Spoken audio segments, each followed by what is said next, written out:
Bizkaitar gidariak dira Euskadin 8 urteotan gidabaimena galdu duten gehienak, 4.000, Gipuzkoan ia 2.300 pertsona galdu dute gidabaimena eta Araban berriz 1.040.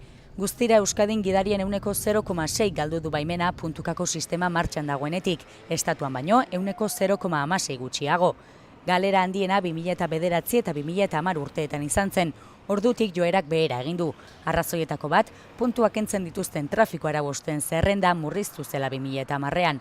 Ni perder los puntos, ni perder tiempo. Beste arrazoi bat gidaria kontzientziatzen ari direla izan daiteke. Adolfo Peñaranda Bizkaiko trafiko zuzendariaren hitzetan, jendeak ez du gustuko puntua galtzea, ez baitu horiek berreskuratzeko ikastaroak egiten, ez denborarik, ez eta dirurik galdu nahi. Puntua galtzeko arrazoi nagusia gehiagizko abiadura da oraindik ere. Bigarren postua segurtasun uhala ez erabiltza izan da urte askotan, baina une honetan mugikorra erabiltzagatik zigortutakoak dira bigarren postu hori dutenak. Estatuan 53.000 pertsona zehatu dituzte dagoeneko arrazoi honegatik. Puntukako karnetaren 8 urteko balantzeak datu onak ere utzi ditu. Arduragabeen gainetik, egun gidarien euneko 76, gidabaimeneko puntu guztiak dituzte.